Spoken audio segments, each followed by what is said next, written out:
تاہم میں بند کمرے کے اندر داخل ہو گیا اور یہ اندازہ لگانے کی کوشش کی کہ چمن یہاں سے بھاگ کر کہاں گیا ہے۔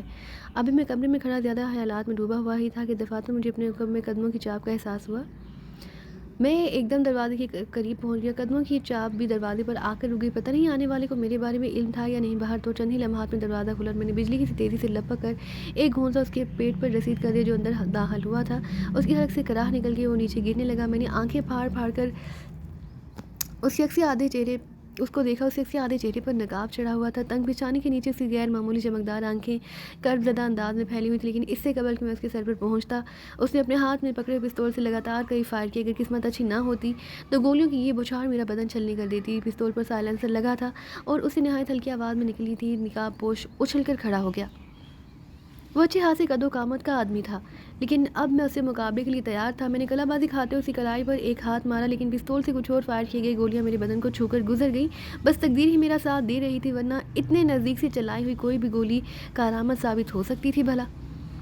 میں نے ایک ہاتھ زمین پر ٹکا کر دونوں ٹانگیں اوپر کو اٹھائیں اور اس کی گردن پر دونوں ٹانگوں سے ضرب لگائی۔ اس کے حلق سے ایک کریہا چیخ نکل گئی، لیکن اس کے ساتھ ہی کمرے کے پختہ فرش سے سیمنٹ کے انگنت ٹکڑے بھی فضا میں بکھرے تھے۔ تمام گولیاں فرش پر لگیں، البتہ میرے پیروں کی ضربوں نے اسے بری طرح زخمی کر دیا۔ میں نے فوراً ہی دوسری ٹھوکر اس کے سینے پر لگائی اور یہ ضرب اس کے لیے قابل برداشت ثابت ہوئی۔ وہ زخمی اونٹ کی طرح بلبلاتا ہوا دیوار سے جا لگا۔ پھر میں نے اسے فرش پر گرتے دیکھا۔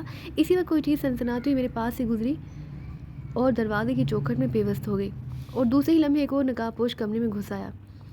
اس کے ہاتھ میں 2 فٹ لمبی لوہے کی ایک سلاح تھی۔ کمرے میں آتے ہی اس نے چیتے کی طرح مجھ پر چھلانگ لگائی اور اس کے ساتھ اس نے آہنی سلاح کو میرے سر کی طرف گھمایا، مگر میں اس کے نشانے سے ہٹ چکا تھا۔ وہ گھٹنوں کے بل گرا اور اس سے پہلے کہ وہ سنبھلتا، میری لات اس کی پشت پر پڑی اور وہ کلا بازی کھا گیا۔ اس نے سلاح والا ہاتھ فرش پر ٹیک کر خود کو فرش کی ٹکر سے بچایا۔ اسی وقت میں ایک ہی جسم میں اس کے سر پر پہنچ کر اپنا پاؤں اس کے سلاح والے ہاتھ پر دے مارا۔ اسی اثنا میں دوسرے نقاب پوش اپنے آپ کو سنبھال کر اٹھ کھڑا ہوا اور اس نے مجھ پر چھلانگ لگا دی۔ میں چونکہ اس کی طرف سے غافل تھا، اس لیے وہ مجھے لیے ہوئے نیچے پڑے نقاب پوش پر گرا اور اس کے منہ سے چیخ نکل گئی، لیکن پھر میں نے سنبھلنے میں دیر نہیں لگائی۔ میں نے دونوں ہاتھ زمین پر ٹیک کر اپنی پشت پر پڑے ہوئے نقاب پوش کو اچھال دیا اور اس کے بعد میں نے انہیں ٹھوکروں پر رکھ لیا۔ وہ ہتھیلیاں اور گھٹنے ٹیک کر اٹھنے کی کوشش کرتے، لیکن میری ٹھوکریں انہیں پھر فرش چاٹنے پر مجبور کر دیتی۔ چند لمحوں ہی میں نے دونوں ہاتھ زمین پر ٹیک کر اپنی پشت پر پڑے ہوئے نقاب پوش کو اچھال دیا اور اس کے بعد میں نے انہیں ٹھوکروں پر رکھ لیا۔ وہ ہتھیلیاں اور گھٹنے ٹیک کر اٹھنے کی کوشش کرتے، لیکن میری ٹھوکریں انہیں پھر فرش چاٹنے پر مجبور کر دیتی۔ چند لمحوں ہی میں نے انہیں توڑ پھوڑ کر رکھ دیا۔ وہ کراہ رہے تھے، لیکن ان کی کراہیں زیادہ بلند نہیں تھیں۔ پتہ نہیں وہ جان بوجھ کر آوازیں دبا رہے تھے یا پھر ان کی آوازیں ہی نہیں نکل رہی تھی۔ وہ بدحواس ہو گئے۔ میں نے سوئچ بورڈ کی طرف چھلانگ لگائی اور اس کمرے میں بھی تیز روشنی کر دی۔ مجھے خدشہ تھا کہ ان کے کچھ ساتھی باہر موجود ہوں گے، اس لیے میں نے دروازہ اندر سے بند کر دی۔ باہر جو کچھ ہوگا بعد میں دیکھا جائے گا، فی الحال تو اندر والوں کی مزاج پرسی ضروری تھی۔ تیز روشنی میں ان کی آنکھیں چندھیا گئی۔ میں دوبارہ ان کے سروں پر پہنچ گیا۔ ان میں سے ایک نے گڑ گڑانے لگا، نہیں اب ہمیں مار کھانے کی سکت نہیں رہی، ابھی تو ابتدا ہوئی ہے دوستو۔ میں نے زہر ہن سے کہا اور ان میں سے ایک کی نقاب کھینچ لی۔ چہرہ اجنبی تھا، لیکن اچھا خاصا صحت مند اور تندرست، عمر 28-30 کے درمیان رہی ہوگی۔ پھر میں نے دوسرے آدمی کے چہرے سے نقاب اتاری اور میں چونک پڑا۔ یہ ویلن تھا، چمن کے خاص گرگا۔ بہت خطرناک آدمی تھا اور مجھے اچھی طرح جانتا تھا۔ ان لوگوں نے میری شکل دیکھی تو ان کے چہروں پر خوف کے آثار پھیل گئے۔ ویلن پہچانتے ہو مجھے؟ میں نے پوچھا۔ پہچانتا ہوں منصور، اس نے گگیاتے ہوئے کہا۔ اس کے باوجود تم نے مجھ پر حملہ کرنے کی کوشش کی؟ ہاں خدا کی قسم منصور، ہمیں نہیں معلوم تھا کہ یہ تم ہو۔ اگر ہمیں علم ہوتا تو ہم تم پر ہرگز ہاتھ نہ اٹھاتے۔ کیوں مجھ پر ہاتھ کیوں نہ اٹھاتے؟ اس لیے کہ تمہارے ہاتھوں کا کمال ہم اچھی طرح دیکھ چکے ہیں۔ یہ کون ہے؟ اس کا نام جگو ہے۔ تم نہیں پہچانتا؟ اب پہچان لیا ہوگا تم دونوں نے۔ اب بتاؤ، مرنا چاہتے ہو یا میرے سوالوں کے جواب دو گے؟ نہیں منصور، ہمیں مارنے سے تمہیں کوئی فائدہ نہیں ہوگا، یقین کرو۔ میرے علم میں نہیں تھا کہ یہ تم ہو، نہ ہی ہمیں تمہارے بارے میں کچھ بتایا گیا تھا۔ اچھا ٹھہرو، پہلے یہ بتاؤ کہ تم دونوں کے علاوہ یہاں اور کتنے آدمی ہیں؟ اس وقت ہم دونوں کے علاوہ اور کوئی نہیں، یہ پورا اڈا خالی پڑا ہے۔ اگر یہ سب غلط ہوا تو سوچ لو تمہیں زندہ نہیں چھوڑوں گا۔ ٹھیک ہے، اگر یہ بات ہے تو ہمیں مار ڈالنا۔ ویلن نے کہا۔ اب یہ بتاؤ کہ اڈا کس وقت خالی ہوا؟ استاد تھوڑی دیر پہلے ہی یہاں سے گیا ہے۔ کہاں؟ غلام پور میں بڑبڑایا۔ ہاں میں سچ کہہ رہا ہوں، وہ غلام پور سردار آنند سنگھ کے پاس گیا ہے۔ سردار سنگھ استاد کے گہرا دوست ہے۔ تمہیں کیسے معلوم ہوا؟ ہم لوگوں کو ہدایت دے کر گیا تھا کہ یہاں سے نمٹنے کے بعد ہم بھی غلام پور پہنچ رہے ہیں، وہ سردار آنند سنگھ کے اڈے پر موجود ہوگا۔ اس نے اچانک یہ فیصلہ کیوں کیا؟ میں نے سوال کیا۔ استاد کے کام استاد جانے، مجھے اس سلسلے میں کچھ علم نہیں۔ کس طرح گیا ہے وہ غلام پور؟ کار کے ذریعے۔